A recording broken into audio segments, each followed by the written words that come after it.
In light of Oregon starting their season here in the next couple weeks, Shoob and I thought it would be appropriate to address the question that is piquing everybody's mind when it comes to the Pac-12. Will the Pac-12 make the college football playoff, or can the Pac-12 make the college football playoff? At this point, Shoob, do you think the Pac-12 can get a team in? Well, I certainly think they can make the college football playoff, but I don't think that they will make the college football playoff. It's a very small chance, and the biggest reason is built into their scheduling format. In 2020 this year, the Pac-12 is playing a 7-game conference schedule, 6 games plus an extra game built in for all those teams that don't make the conference championship game during conference championship weekend. That's already a pretty low number of games that they're playing compared to the other 4 Power 5 conferences. For context, the ACC is playing 11 games, the Big 12 and SEC are playing 10 games, and the Big 10 is playing 9 games. So when you're playing a 6+1 schedule, that already puts you at a severe disadvantage because you don't have the resume builders that you need, and you have no room for error. If you watched our Ohio State podcast, we talked about how the Big 10 has no room for error. The Pac-12 especially has no room for error. And the consequences of this are that all the top contenders for the Pac-12 championship have very low strength of schedules according to ESPN's FPI index going into the season.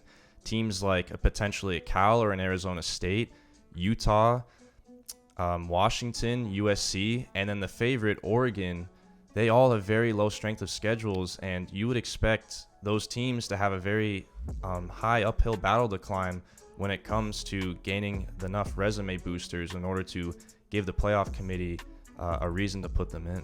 And let's face it, Oregon is the Pac-12's best chance of getting in the playoff.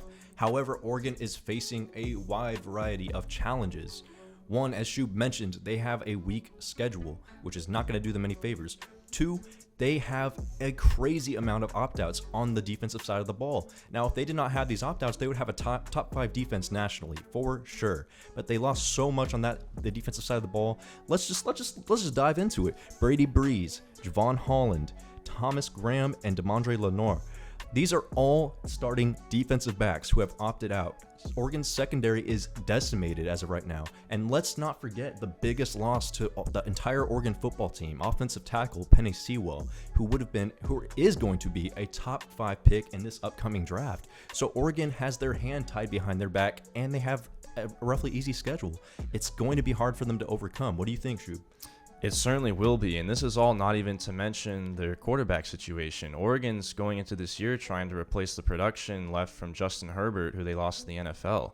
As of right now, the projected starter is going to be Tyler Show. We haven't really seen much from Tyler Show. He was a somewhat highly rated prospect coming out of high school, but we'll see. We'll see if Tyler Show can replace what Herbert did at Oregon, and this team already has some obstacles in its way going into the season. It'll be interesting to see if the quarterback situation becomes a problem for them this year or not. The Pac-12 is going to be at a significant disadvantage to make the college football playoff. They're going to have to hope a lot of teams in front of them lose. But with that being said, I can see a 1, maybe even a 2-loss SEC team getting in over an undefeated Pac-12 champion.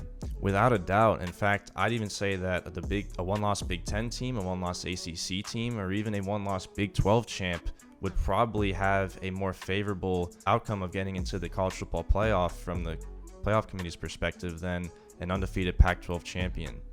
With that being said, that's all the time that we have for you today. We appreciate you for tuning in.